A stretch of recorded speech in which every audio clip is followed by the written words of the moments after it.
Selamat sore. Saat ini kita kembali di dalam podcast JKLPK. Kita mau mendengarkan suara-suara masyarakat yang berasal dari Pulau Obi. Saat ini bersama dengan saya ada Bapak Pendeta Silwanus Lasera. Saya sering panggil Bapak Pendeta Nus. Betul. Selamat sore Bapak. Selamat sore Ibu Tris. Ya, senang sekali bisa bertemu dengan Bapak di dalam diskusi kita, sharing kita pada sore hari ini. Yang pertama-tama mungkin kita kenalan dulu. Bapak boleh, Bapak Pendeta silakan perkenalkan nama dan sebagai apa di desa. Ya, oke. Terima kasih Ibu Tris. Saya Pendeta Silwanus Lasera, Pendeta Gereja Protestan Maluku, ditempatkan di Desa Woi sebagai Ketua Majelis Jemaat GPM Woi. Tapi juga bersama dengan istri saya. Oh iya, Ibu yang Pendeta. juga seorang pendeta yang berada di Obi di Woi saat ini. Makasih. Ya, Bapak Pendeta, aku boleh tahu bagaimana pertama sekali Bapak datang ke Woi, apa yang terbersit di pikiran Bapak dengan bagaimana sih sebenarnya Desa Woi itu? Iya, berdasarkan SK MPH Sinode GPM, saya serah terima di Woi itu pada tanggal 5 Desember 2021 bersama istri saya dan kami datang ke Woi itu memang tujuannya melayani tanpa ada pikiran yang lain terhadap seluruh pergumulan warga jemaat di Woi. Tetapi ternyata setelah serah terima tanggal 5 Desember 2021, maka kemudian kami harus bergumul dengan persoalan tambang pasir besi oleh PT Bela Sarana Permai. Dan disitulah baru kami tahu bahwa ternyata jemaat GPM Woi itu punya pergumulan berat terhadap tambang pasir besi. Jadi sejak 2021 itulah kami mulai berjuang dengan masyarakat Woi. Baik. Tapi sebelum itu Bapak, saya boleh tahu sebenarnya bagaimana sih sebenarnya alam di Woi? Apa yang apa mata pencaharian masyarakat yang ada di Woi? Dan bagaimana masyarakat hidup sebenarnya di Woi? Iya. Kalau kita masuk ke Woi, kita melewati laut ya, gitu. Itu terlihat alam begitu indah. Pohon kelapa, itu kita melihatnya di pesisir pantai yang begitu indah. Itu. Lalu kemudian di belakang kita melihat gunung ditumbuhi oleh kayu yang begitu indah. Itu. Dan masyarakat di Woi itu mata pencarian pada umumnya itu petani. Mereka bertani sejak nenek moyang mereka tiba di Woi, itu sudah ratusan tahun. Itu. Mereka menanam kelapa, tapi kemudian pala dan cengkeh dan tanaman-tanaman yang lain, itu untuk memenuhi seluruh kehidupan mereka. Itu. Jadi pada umumnya mereka adalah petani. Tapi kemudian dalam perkembangan, kemudian ada yang juga sebagai nelayan, itu yang mencari ikan, yang punya rompong, itu. Dan mereka hidup sejahtera, itu sebagai petani, itu. Mereka dapat menyekolahkan anak-anak mereka sampai pada jenjang-jenjang strata 1, strata 2, dan sudah banyak yang berhasil, itu. Jadi saya melihat sebagai pendeta bangga dengan kehidupan mereka karena mereka juga menjaga alam. Itu. Mereka menjaga alam. Menebang pohon diganti dengan menanam kelapa, tapi juga menanam pala dan cengkeh. Mungkin itu. Berarti masyarakat Woi ini bisa hidup secara mandiri dari alam, dari laut. Betul. Dan mereka bisa memenuhi kebutuhan hidupnya sehari-hari, bahkan juga untuk menyekolahkan anak-anak. Betul sekali itu. Baik. Nah, lalu kemudian Bapak, kita tadi mendengar bahwa ada perusahaan bernama Bella Sarana Permai yang mereka akan melakukan pertambangan pasir besi di sana. Iya, betul. Nah, boleh diceritakan bagaimana sih sebenarnya pertama sekali ada cerita ini, Bapak? Bagaimana pertama sekali perusahaan ini datang ke desa dan apa yang mereka lakukan? Iya. Jadi memang karena kami baru masuk itu tahun 2021, tapi kemudian kami mengikuti rentetan pergumulan di Desa Woi terkait dengan PT Bella Sarana Permai itu sejak 2010 gitu. Ketika ada IUP gitu. Dan mulai 2021 itu kemudian ada gerakan-gerakan dari masyarakat melakukan penolakan. Bahkan sidang AMDAL pun di kota kabupaten di Labuha itu masyarakat menolak. Ada 15 orang yang diutus untuk mengikuti sidang AMDAL. Dan di situ mereka menolak. Karena ternyata berdasarkan IUP itu kan di atas pemukiman.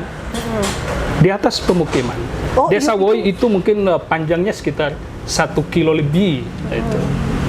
Dan IUP itu ada di atas kampung Ibu Tris. Itu. Artinya berarti ketika perusahaan berjalan bisa jadi sangat dimungkinkan bahwa masyarakat tidak ada akan diusir dari tempat itu. Betul. Bisa terjadi, sangat mungkin terjadi. Iya. Jadi memang sangat mungkin terjadi. Karena itu ada di atas kampung. Jadi kalaupun dilakukan eksplorasi tambang pasir besi itu laut itu.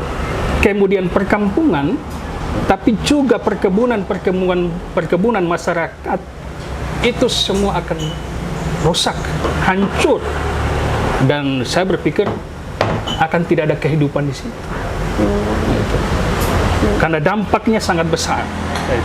Dampaknya sangat besar terhadap kerusakan lingkungan. Oleh karena itu, masyarakat Woi, pemerintah Woi, BPD, kami semua yang hidup di Woi itu menyatakan komitmen untuk menolak. Sebab kami tidak mau kemudian direlokasi atau digusur, dipindahkan dari desa kami tercinta Woi yang sudah dibangun bersusah payah oleh nenek moyang. Berarti alasan masyarakat untuk menolak perusahaan Bella Sarana Permai ketika pada masa penyusunan AMDAL hingga pada sidang AMDAL itu sangat beralasan. Karena itu akan berdampak kepada kehidupan dan juga pertanian dan juga kehidupan sebagai nelayan dan juga akan berdampak kepada lingkungan. Tapi Bapak Pendeta, kira-kira masyarakat tahu kenapa akhirnya? Kan kita tahu kalau proses AMDAL masyarakat tidak setuju, seharusnya itu berhenti.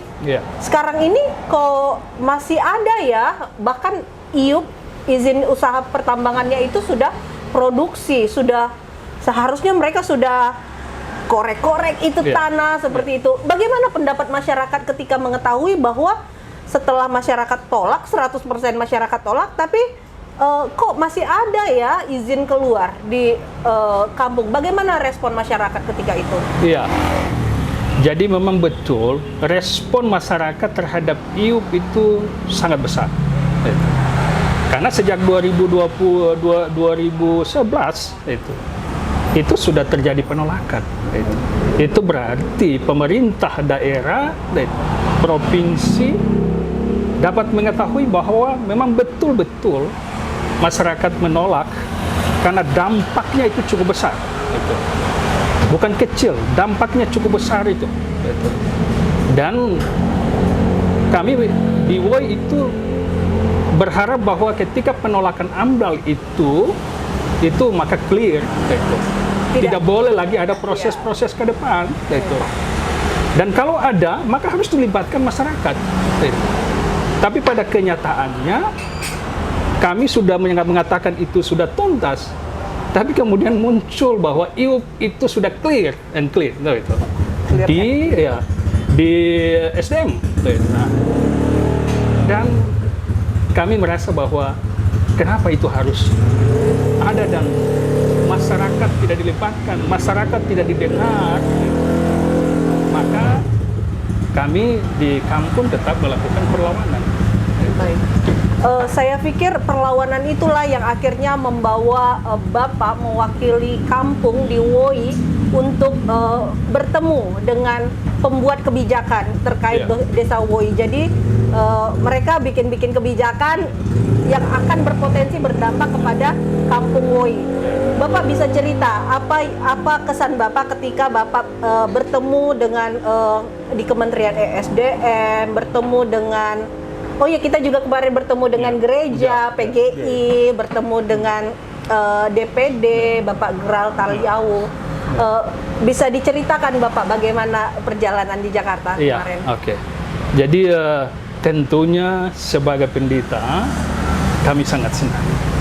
Tapi juga bersyukur dan berterima kasih kepada JKLPK itu yang kemudian membantu kami dari desa yang paling terpencil, itu desa yang jauh, itu Obi di Woi, itu kami selama ini juga berjuang di sana, itu. Tapi pada akhirnya kami diberi kesempatan untuk tiba di Jakarta, itu. Memang kami berharap banyak bahwa di Jakarta ini lalu kami bisa mendapatkan, itu secara resmi, itu pencabutan IUP, itu dari SDM, bahkan dari kementerian kementerian itu yang punya kaitannya soal tambang pasir besi di Woi, itu. Jadi setelah kami tiba di Jakarta sejak hari Kamis yang lalu 25 September, itu perjumpaan itu sangat berarti bagi kami, itu. Dan tentunya perjumpaan itu akan menambah semangat kami, pergumulan kami di Woi, bahwa apa yang kami alami itu harus kemudian juga diketahui, itu oleh banyak pihak, JKLPK, bahkan NGO yang lain, gereja, PGI. Kami berterima kasih atas seluruh dukungan, itu memfasilitasi kami bisa berjumpa dengan DPD Bapak Dr. Gral Taliawu, kemudian ke SDM, ke Kementerian Kehutanan, itu sungguh sangat berarti bagi kami. Meskipun memang belum final terhadap seluruh pergumulan kami soal izin ini, tapi paling tidak pergumulan kami di Woi itu sudah diketahui oleh pemerintah pusat di Jakarta. Jadi sangat-sangat berarti bagi kami untuk berada di Jakarta. Gitu. Artinya berarti Bapak ini kan bagian dari proses perjuangan masyarakat, dan memang suara-suara masyarakat itu penting untuk didengar oleh kementerian yang terkait persoalan ini, karena kan sebenarnya masyarakat hanya ingin supaya hidup tidak diganggu oleh yang namanya baik itu perusahaan-perusahaan pertambangan seperti itu. Nah, mungkin yang terakhir Bapak Pendeta, apa harapan masyarakat juga kepada pemerintah dalam hal ini, pemerintah yang memberikan izin kepada PT Bela Sarana Permai, padahal masyarakat 100%, bahkan kepala desa, BPD tidak pernah ada yang setuju begitu. Apa harapan masyarakat? Ya, jadi harapan kami setelah perjuangan kami di Desa Woi, di Kabupaten Halmahera Selatan, ke provinsi, dan kemudian ke Jakarta. Banyak informasi yang kami dapatkan. Jadi tentunya harapan kami juga kepada pemerintah di pusat, tapi juga kepada pemerintah Provinsi Maluku Utara, supaya benar-benar melihat hal ini, kemudian mencabut izin PT Bela Sarana Permai. Karena bagi kami sudah cukup kami hidup dengan hasil tani kami, dengan kelapa kami, dengan pala, dengan cengkih. Itu. Kami tidak mau hidup dengan hasil tambang. Sebab hasil tambang itu hitungannya kemudian berapa tahun itu habis. Tetapi kalau kami hidup dari hasil tani kami, maka generasi yang akan datang pun pasti akan hidup sejahtera. Dan alam kami pun terjaga. Sampai generasi-generasi akan. Jadi komitmen kami, saya mewakili masyarakat, pemerintah, desa, BPD, tokoh adat, tokoh agama, tokoh pemuda, tokoh perempuan, semua kami menyatakan komitmen menolak tambang pasir besi oleh PT Bela Sarana Permai di Desa Woi. Baik. Kuat sekali ya Bapak Pendeta bahwa masyarakat hidup dari pertanian, dari laut, dan menolak untuk hidup dari tambang. Terima kasih Bapak Pendeta, terima kasih sudah berbagi bersama kita di tempat ini. Kita berdoa, kita berharap bahwa perjuangan masyarakat ini akan membuahkan hasil yang baik dan masyarakat bisa tetap merasakan ketenangan karena ya harapannya bahwa perusahaan ini tidak akan hengkang saja dari Kampung Woi. Terima kasih Bapak atas hari ini. Terima kasih Ibu Tris dan JKLPK. Terima kasih teman-teman, sampai bertemu lagi. Terima kasih.